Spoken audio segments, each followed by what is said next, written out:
I penned a brief narrative, The Pentagon, reflecting my patriotic sentiments during a temporary job at the United States Department of Defense, headquartered at the Pentagon. As I crafted that story, I was reminded of a memorable veteran of the United States Armed Forces, Sergeant Douglas, who resided in an apartment complex near the projects where I lived.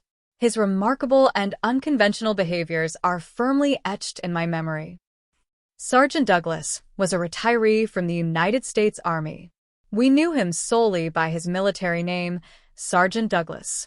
He was a tall, striking African-American gentleman with an impressive intellect. Douglas resided in the Parkland Apartments community.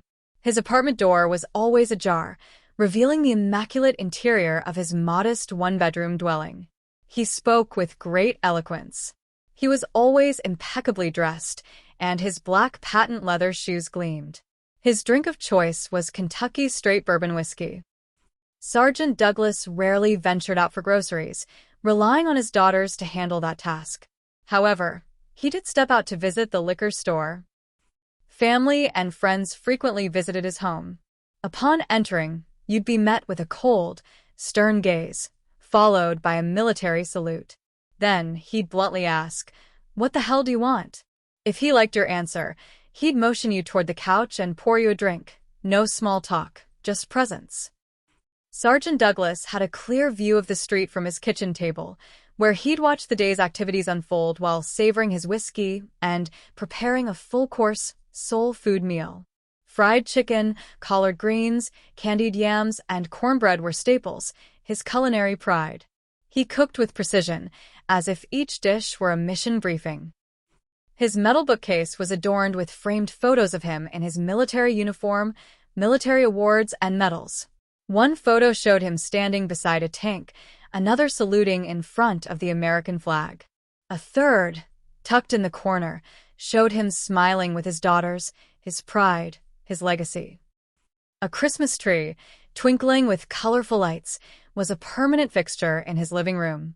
When the lights dimmed from overuse, he'd replace them with a fresh string of lights from his closet. He said the tree reminded him of hope, even in July. It was always lit, even when the world outside felt dim. Though he rarely smiled, his presence commanded respect. Children in the building were warned not to play near his door, yet they often peeked in, mesmerized by the glowing Christmas tree and the scent of soul food drifting into the hallway. On Sundays, gospel music floated from his living room, James Cleveland, and the occasional sermon on cassette.